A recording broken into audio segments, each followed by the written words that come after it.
ഏതൊരാളുടെയും ജീവിതത്തിലെ ഏറ്റവും വലിയ ആഗ്രഹങ്ങളിൽ ഒന്നാണ് ഗൈസ് സ്വന്തമായിട്ടൊരു വാഹനം എന്നുള്ളത്. അതിപ്പം സ്കൂട്ടറോ കാറോ ബസ്സോ എന്തു തന്നെ ആയാലും അതൊരു സംഭവം തന്നെയാണ് ഗൈസ്. അങ്ങനെ ഇന്ന് എൻ്റെ പ്രിയപ്പെട്ട കൂട്ടുകാരൻ ചിക്കുവിന് ഒരു കാർ എടുക്കാൻ പോകുന്നതാണ് കേട്ടോ ഈ വീഡിയോയിലുള്ളത്. കുറേ നാളുകൊണ്ട് അവൻ OLXിലും ഫേസ്ബുക്കിൻ്റെ മാർക്കറ്റ് പ്ലേസിലൊക്കെ നന്നായിട്ട് തന്നെ വണ്ടി നോക്കുന്നുണ്ടായിരുന്നു. പക്ഷെ അവനൊന്നും പോയി നോക്കുമ്പോൾ ഇഷ്ടപ്പെടുന്നില്ല. പിന്നെ ഒന്ന് നമുക്കുള്ള ഒരു എമൗണ്ടിനുള്ളിൽ നിൽക്കുന്നില്ല എന്നൊക്കെയുള്ള പ്രശ്നങ്ങളായിരുന്നു. അങ്ങനെ അവൻ ഇന്ന് പോയി കണ്ട വണ്ടിയാണിത്. അവനെ വണ്ടി ഇഷ്ടപ്പെട്ടിട്ടുണ്ട് കേട്ടോ. അവൻ്റെ സന്തോഷമാണ് അവൻ കാണുന്നത്. അതായത് അങ്ങനെ ഞാനും ഒക്കെ കൂടെ വന്നിട്ട് രാത്രി നമ്മൾ വണ്ടിയൊക്കെ ഒന്ന് ഓട്ടിച്ച് നോക്കി വണ്ടിക്ക് വലിയ പ്രശ്നങ്ങളായിട്ടൊന്നും പറയാൻ തന്നെ ഇല്ല കേട്ടോ. വണ്ടി നല്ല കണ്ടീഷനിലാണ് ഉള്ളത്. ഇപ്പോൾ ടെസ്റ്റ് കഴിഞ്ഞ വണ്ടിയാണ്. ഇനി 5 വർഷത്തേക്ക് വണ്ടിയിലെ പേപ്പറെല്ലാം ഓക്കെയാണ് ഗൈസ്. അങ്ങനെ നമ്മൾ എമൗണ്ടൊക്കെ കൊടുത്ത് TO ഫോമൊക്കെ എഴുതിയിട്ട് ഞങ്ങൾ അവിടെ വെയിറ്റ് ചെയ്യുകയാണ് കേട്ടോ. അങ്ങനെ അവന് ആദ്യമായിട്ട് വാങ്ങുന്ന വണ്ടിയുടെ കീയൊക്കെ ഹാൻഡ് ഓവർ ചെയ്തു. ഓണർ കീയും RC ബുക്കൊക്കെ ഹാൻഡ് ഓവർ ചെയ്തു.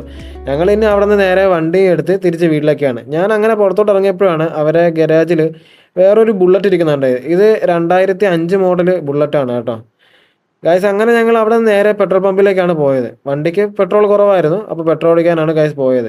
ഇത് കണ്ണൻ്റെ വണ്ടിയാണ്. ഇന്ന് ഞങ്ങൾ ഇതിലാണ് വന്നത്. അങ്ങനെ 2 വണ്ടിക്കും പെട്രോൾ അടിച്ച് ഞങ്ങൾ നേരെ വരുന്ന വഴിക്ക് കണ്ടലുള്ള ഒരു തട്ടുകടയിലാണ് ഇറങ്ങിയത് കേട്ടോ. ഞങ്ങളെല്ലാവരും ഓരോ സെറ്റ് തട്ടുദോശയും പിന്നെ ഒരു ചിക്കൻ ഫ്രൈയും പിന്നെ ഞാൻ 2 ബുൾസയാണ് പറഞ്ഞത്. അങ്ങനെ ഞങ്ങൾ ഫുഡൊക്കെ കഴിച്ച് നേരെ അവിടെ നിന്ന് തിരിച്ച് വണ്ടി എടുത്ത് തിരിച്ച് വീട്ടിലേക്കാണ് ഗൈസ്. ചിക്കു ആണ് തിരിച്ച് വണ്ടി ഓടിക്കുന്നത് കേട്ടോ. അവൻ ആദ്യമായിട്ട് എടുത്ത വണ്ടി വീട്ടുകാരെ കാണിക്കാനുള്ള എക്സൈറ്റ്മെന്റിലാണ് ഗൈസ് അവൻ. അങ്ങനെ ഗൈസ് ഞങ്ങൾ വീട്ടിലെത്തി. അപ്പോൾ ഈ വീഡിയോ ഇത്രയേ ഉള്ളൂ. അടുത്തൊരു വീഡിയോ കാണാം. എല്ലാവർക്കും ബൈ ബൈ.